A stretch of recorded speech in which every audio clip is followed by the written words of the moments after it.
और बड़े व्यथित हो रहे हैं।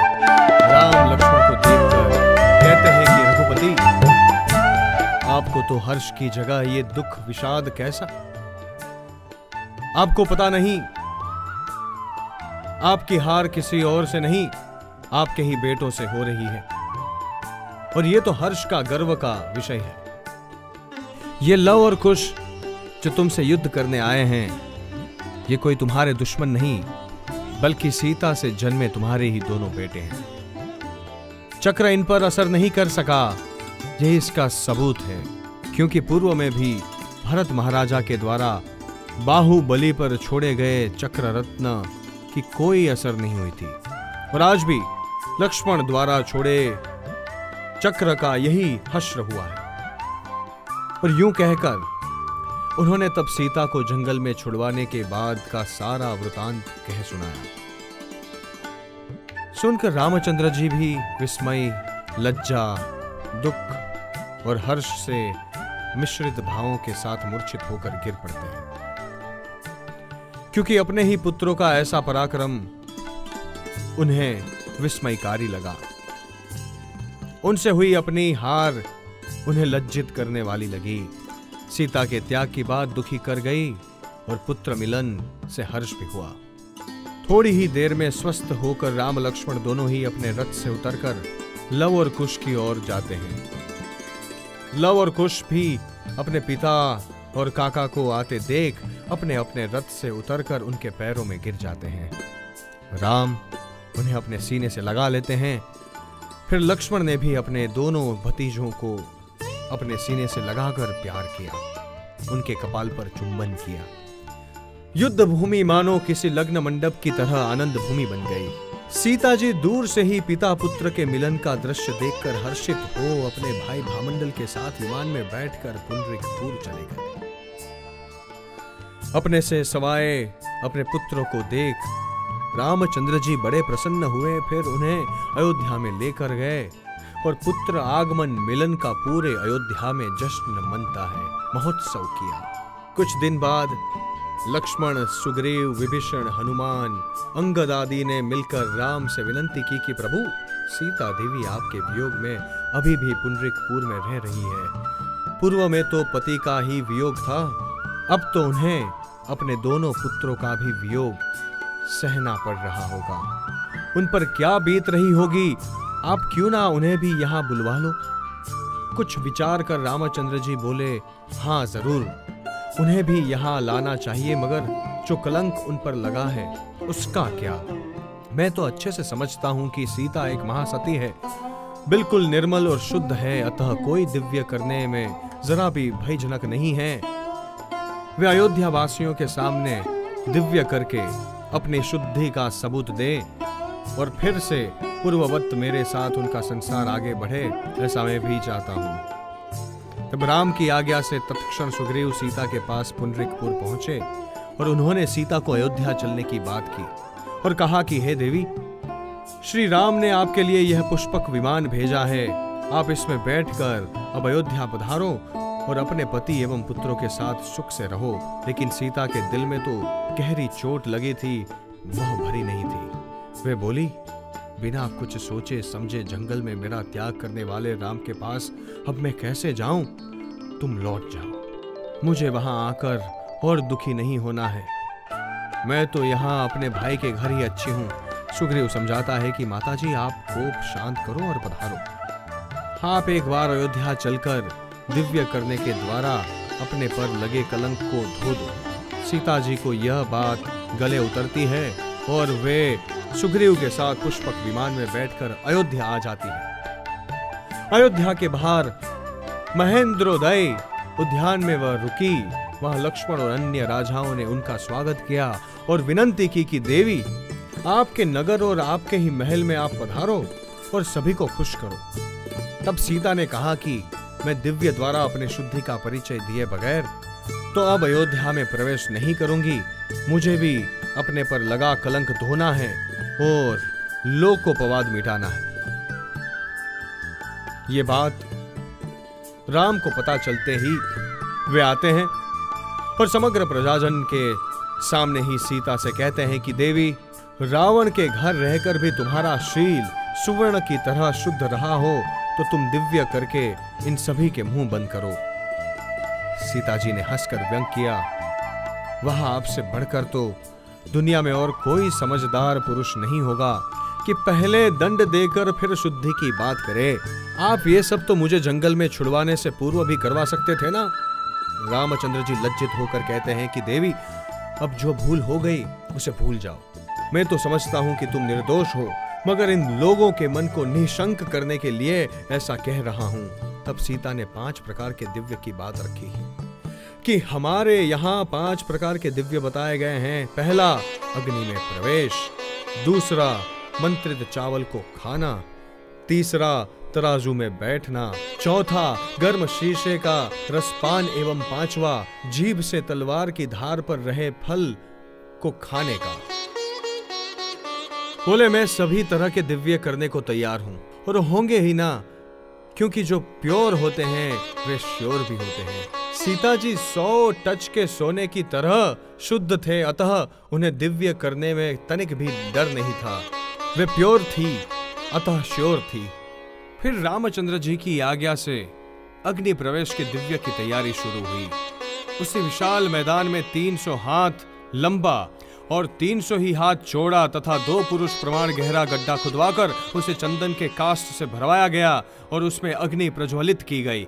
सीता जी उस अग्नि कुंड के समक्ष खड़े होकर बोले कि हे अयोध्यावासी लोगों, मैंने आज तक मेरे पति श्री रामचंद्र जी के सिवाय तन तो क्या, मन से भी पर पुरुष का विचार किया हो तो ये अग्नि मुझे जलाकर राख कर दे, अन्यथा ये अग्नि शीतल जल बन जाए।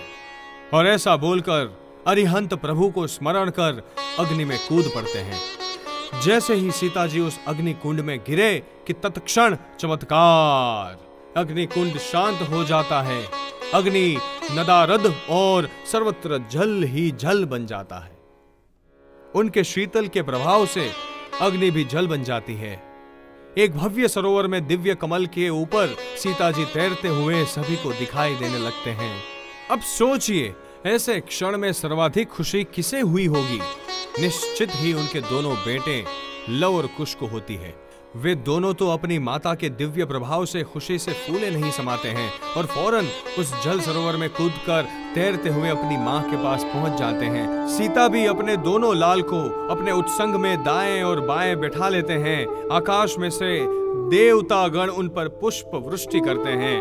उस वक्त एक और चमत्कार होता है। चूंकि नगर के लोगों ने इस महासती की निंदा की थी, अतः उन्हें भी सबक देने के लिए देवताई प्रभाव से उस सरोवर का पानी बढ़ता बढ़ता नगर के अंदर घुसने लगता है। लोग घबरा जाते हैं, जोरों का कोलाहल होता है। सभी सीता जी के सामने हाथ जोड़कर गिड़गिड़ाने लगते हैं कि हे महासती सीता, हमें बचाइए, हमें बचाओ, हमारा अपराध क्षमा करो। तब सीता अपने बाहु को फैलाकर उस बढ़ते पानी को रोकते हैं। सर्वत्र सीता की जय जयकार होने लगती है।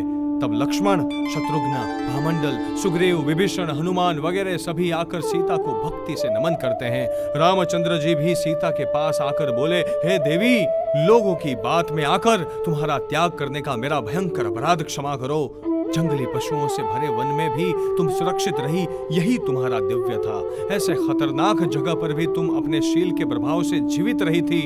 चलो, अब सब कुछ भूलकर मेरे साथ महल में पधारो और हम फिर पूर्व की तरह अब अपना गृहवास प्रारंभ करते हैं। सीता ने कहा, देखो उनकी महानता। क्या कहती है तब सीता जी कि स्वामी, जो कुछ भी हुआ उसमें आपका या अयोध्या के नर नारी का नहीं, मेरे पूर्व कर्म का ही दोष था। इसलिए ऐसे दुख देने वाले कर्मों को खत्म करने के लिए अब मैं तो भागवती दीक्षा ग्रहण करूंगी। अब मुझे इस संसारवास में तनिक भी रस नहीं है। और अब राम के देखते ही अपने हाथों से अपने मस्तक के बालों का लोच कर यानी मुंडन कर साध्वी बन जाती है। और बाल सभी रामचंद्र जी के हाथों में दे देती है। इस दृश्य से रामचंद्र जी फिर मूर्छित हो जाते हैं। सीता जी पास में ही कोई जयभूषण मुनि पधारे हुए थे, जिन्हें तभी केवल ज्ञान हुआ था और देवलोक के देवता उनके केवल ज्ञान का महोत्सव करने के लिए आए हुए थे। वहां जाकर केवली भगवंत के पास विधिवत दीक्षा ले लेते हैं। केवली भगवंत भी उन्हें दीक्षित कर सुप्रभा नाम के साध्वी जी महाराज को उनके योगक्षेम के लिए सौंप देते हैं। अन्य रामायण में सीता जी अग्नि परीक्षा देकर धरती में समा जाते हैं, ऐसी बात आती है। जबकि जैन रामायण में वे दीक्षा लेकर आत्म कल्याण का मार्ग चुनते हैं। इधर रामचंद्र जी के शीतोपचार के साथ ही जब मूर्छा दूर होती है तो वे फिर सीता सीता सीता के नाम का गुंजारव कर देते हैं, क्योंकि सीता की जुदाई उनके बर्दाश्त के बाहर हो जाती है। वे लक्ष्मण से कहते हैं कि भाई मुझे धनुष्य और बाण दे, मैं सीता को जैसे भी है उन्हें वापस लेकर आऊंगा। लक्ष्मण उन्हें समझाते हैं कि हे आर्य, आप यहाँ क्या कर रहे हो? हम सब तो आपके सेवक भर हैं।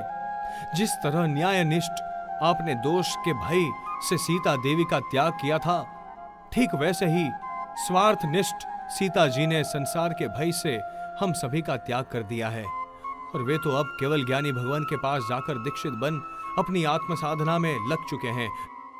लक्ष्मण के इन वचनों से राम की मोह दशा भंग हुई और वे स्वस्थ होकर बोले, हे बंधु, केवली भगवंत के पास सीता ने दीक्षा ली, ये बहुत अच्छा किया। और फिर रामचंद्र जी अपने पूरे परिवार के साथ केवल ज्ञानी प्रभु जयभूषण मुनि के पास जाते हैं, उन्हें वंदना कर धर्मदेशना का श्रवण करते हैं। अंत में राम पूछते हैं कि हे प्रभु, मैं भव्य हूं या अभव्य?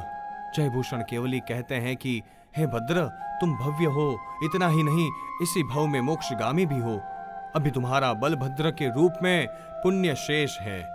उस रुद्धि को भोग कर अंत में तुम भी दीक्षा लोगे और केवल ज्ञान पाकर मोक्ष में जाओगे। अब चूंकि राम रावण युद्ध हो गया, सीता का पुनः त्याग और मिलन और दीक्षा हो गई, काफी कुछ उतार चढ़ाव जिंदगी में आए और गए, लेकिन अब जब केवल ज्ञानी गुरु भगवंत मिले हैं तो स्वाभाविक है कि सभी को जीवन की इन धूप छांव के राज जानने की जिज्ञासा होती है। अतः विभीषण खड़े होते हैं, गुरु भगवंत को नमन करते हैं और पूछते हैं कि प्रभु, रावण ने पिछले जन्म में किस कर्म के वश होकर सीता का अपहरण किया? क्यों लक्ष्मण ने उन्हें मारा? और मुझे सुग्रीव, भामंडल, लव और कुश को राम के प्रति इतना स्नेह क्यों है? हम सभी के आपस में पूर्व के क्या संबंध थे? विभीषण की इस जिज्ञासा का जवाब केवल ज्ञानी जयभूषण मुनि इन सभी के पूर्व भवों के साथ इस प्रकार देते हैं कि इसी भरत क्षेत्र के अंदर क्षेमपुर नामक नगर था और उसमें नयदत्त नाम का एक वणिक रहता था, जिसके दो पुत्र थे, धनदत्त और वसुदत्त। इनकी याज्ञवल्लक नामक ब्राह्मण के साथ दोस्ती थी। उसी नगर में एक सागर दत्त नाम का अन्य वणिक रहता था। उसको भी दो संतानें थी, एक गुणधर नामक पुत्र और दूसरी गुणवती नाम की पुत्री। अब होता क्या है कि सागर दत्त ने अपनी पुत्री गुणवती को अपनी ही कैटेगरी वाले नयदत्त वणिक के योग्य और गुणवान पुत्र धनदत्त को दी, अर्थात विवाह के लिए वाग्दान दे दिया। मगर सागर दत्त की पत्नी रत्नप्रभा ने उसी नगर के एक अति धनाढ्य श्रेष्ठी श्रीकांत को धन के लोभ में दे दी। जगत में कहावत है ना कि झर जमीन ने छोरू, त्रणे कजिया ना छोरू। झगड़े के मूल ही ये तीन हैं, धन, जायदाद और स्त्री। बस यहाँ भी कुछ ऐसा ही हुआ। गुणवती के इन संबंधों की भनक याज्ञवल्लक को लग गई तो उसने नयदत्त के दोनों पुत्रों धनदत्त और वसुदत्त को कर दी कि गुणवती की मां ने तो उसकी शादी श्रीकांत से करने का तय किया है। ये सुनकर वसुदत्त यानी छोटे भाई को बहुत गुस्सा आता है और रात को ही खुली तलवार लेकर श्रीकांत के घर जाता है और श्रीकांत को मार डालता है। तो मरते मरते श्रीकांत भी वसुदत्त को मार डालता है, यानी दोनों एक दूसरे को मारते हैं। दोनों वहां से मरकर विंध्याचल की अटवी में मृग बनते हैं। गुणवती भी फिर कुंवारी ही मरकर उसी अटवी में मृगली बनती है। वहां पर भी उसके लिए दोनों आपस में लड़कर मर जाते हैं और यूं चिरकाल तक इन तीनों जीवों का भव भ्रमण चलता रहता है। इधर धनदत्त की, जिसके गुणवती को बिहाने का उसके पिता ने वाग्दान किया था, और धनदत्त तथा गुणवती भी परस्पर एक दूसरे के प्रति अनुरागी बने थे, उसका क्या हुआ? तो कि धनदत्त अपने भाई वसुदत्त की मृत्यु से बहुत दुखी हो गया, पागलों की तरह इधर उधर भटकने लगा और एक बार अत्यंत क्षुधातुर होके किसी जगह रात्रि में जैन साधु के पास जाकर भोजन मांगने लगा। तब उन गुरु भगवंत ने उसे समझाया कि भाई, हम तो रात्रि में पीने का पानी भी पास में नहीं रखते हैं, तो फिर भोजन हमारे पास कहां से होगा? लेकिन गुरु भगवंत को वो कोई हलुकर्मी जीव लगा, अतः उसे धर्म का बोध दिया और आत्मभाव में स्थिर किया। गुरु उपदेश से धनदत्त श्रावक धर्म में स्थित होकर मृत्यु पाकर स्वधर्म देवलोक में देव बनता है। वहां का आयुष्य पूर्ण कर महापुर नगर में पद्मरुचि नाम का श्रेष्ठ पुत्र बनता है और एक परम श्रावक के रूप में जीवन जीता है। एक मर्तबा पद्मरुचि अपने घोड़े पर बैठकर कहीं जा रहा होता है। तब रास्ते में एक वृद्ध बैल को मरणासन दशा में देखकर तुरंत घोड़े से नीचे उतरकर उसके कान में नौकार महामंत्र सुनाता है। नौकार के प्रभाव से बैल मरकर उसी नगर के राजा का राजकुमार बनता है, जिसका नाम वृषभध्वज रखा जाता है। एक बार यह राजकुमार नगर भ्रमण करते हुए उस स्पॉट पर आता है जहां बैल के रूप में उसकी मृत्यु हुई थी, तो उसे जाति स्मरण ज्ञान होता है और पूर्व के बैल के भव का अंतिम समय का दृश्य नौकार मंत्र श्रवणादि तभी स्पष्ट दिखाई देता है। अतः वह राजकुमार वहां पर एक मंदिर बनवाता है और उसकी एक दीवार पर पूर्व भव का वह दृश्य कि एक बैल मरने पड़ा है, पास में कोई श्रेष्ठ पुत्र बैल को नौकार मंत्र सुना रहा है, उसका घोड़ा भी वहीं पास में खड़ा है, ऐसा चित्र राजकुमार इसलिए बनवाता है कि उसे पद्मरुचि को ढूंढना है, क्योंकि इतने बड़े नगर में यूं तो कैसे तलाश करें। तो वह चित्र बनवाकर उस मंदिर के रक्षकों को आज्ञा करता है कि यहाँ कोई आकर इस चित्र के रहस्य को जान जाए और तुम्हें कुछ कहे या पूछे तो उस व्यक्ति को फौरन मेरे पास लाना। बस फिर क्या था, राजकुमार का यह आइडिया काम कर गया। पद्मरुचि शेठ एक बार उस तरफ से निकल रहे थे तो उन्होंने सोचा, चलो ये नया मंदिर यहाँ के राजकुमार ने बनवाया है तो दर्शन कर लूं। मगर जब दर्शन करने गए तो वहां पर वह चित्र देखकर आश्चर्य हुआ, क्योंकि उन्होंने ही उसी जगह पर घोड़े से उतरकर उस बैल को नौकार मंत्र सुनाया था। अतः मंदिर के रक्षकों से इस विषय में चर्चा की तो वे उसे फौरन राजकुमार के पास ले गए। राजकुमार ने पद्मरुचि से पूछा, आप इस चित्र के बारे में क्या जानते हैं? पद्मरुचि ने सारी घटना सुनाई कि मैंने ही तो यहाँ पर एक वृद्ध और मरते बैल को नौकार सुनाया था, ये जगह भी वही है। सुनकर वृषभध्वज बड़ा खुश होता है और पद्मरुचि को नमस्कार कर कहता है कि वो बैल का जीव मैं ही हूं। आप मेरे परम उपकारी हो कि बैल के भव में मरते वक्त मुझे नौकार सुनाया तो मैं यहाँ राजपुत्र बना, अन्यथा मेरी दुर्गति हो जाती। अतः अब आप ही ये राज लक्ष्मी सारी ग्रहण करो, क्योंकि सब आपके प्रभाव से ही मिला है। आप ही मेरे उपकारी हैं, मेरे गुरु हैं, मेरे स्वामी हैं और मेरे भगवान, सब कुछ आप ही हो। मेरा यह विशाल राज्य आप ग्रहण करो। इस तरह वृषभध्वज श्रावक जीवन के उत्कृष्ट आचरणों का पालन करता हुआ पद्मरुचि वो अपना अभिन्न और उपकारी मानते हुए रहता है। दोनों ही अच्छी धर्माराधना करते हुए समाधि पूर्वक मरकर दूसरे ईशान देवलोक में मित्र देव बनते हैं।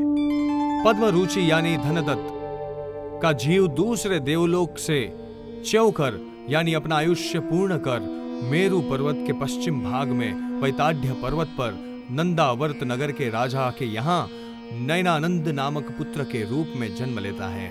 बड़ा होकर राजा बन फिर दीक्षा लेकर महेंद्र नामक चौथे देवलोक में जाता है। वहां से फिर पूर्व महाविदेह में क्षेमापुरी के राजा के यहाँ श्री चंद्र कुमार के रूप में जन्म लेता है। वहां भी बड़ा होकर राज्य भोग कर समाधि गुप्त मुनि के पास दीक्षा लेकर पांचवें ब्रह्म देवलोक में इंद्र बनता है और इंद्र का सुख भोग आयुष्य पूर्ण कर वही श्री चंद्र कुमार उर्फ नयानंद उर्फ पद्मरुचि उर्फ धनदत्त का जीव ही अयोध्या के महाराजा दशरथ के महाबलवान पुत्र बलभद्र यानी रामचंद्र हुए हैं और वो वृषभध्वज भी उत्तरोत्तर विकास करते हुए सुग्रीव बने हुए हैं। उधर श्रीकांत का जीव संसार में अनेक भव भ्रमण करते हुए मृणाल कंद नगर में वज्रकंठ राजा का शंभु नामक पुत्र हुआ। वसुदत्त जो श्रीकांत के साथ लड़ाई कर दोनों साथ में मरकर मृग बने थे और फिर अनेक भाव भ्रमण किया, वो वसुदत्त भी उसी नगर में वज्रकंठ राजा के राज पुरोहित विजय का श्रीमती नामक पुत्र हुआ। और गुणवती जो धनदत्त को पिता के द्वारा दी गई थी, लेकिन मां ने श्रीकांत को दी, और इस कारण वसुदत्त ने श्रीकांत का और श्रीकांत ने वसुदत्त का खून किया था। सो गुणवती अब श्रीमती की सरस्वती नामक पत्नी से वेगवती के रूप में उसकी बेटी बनी।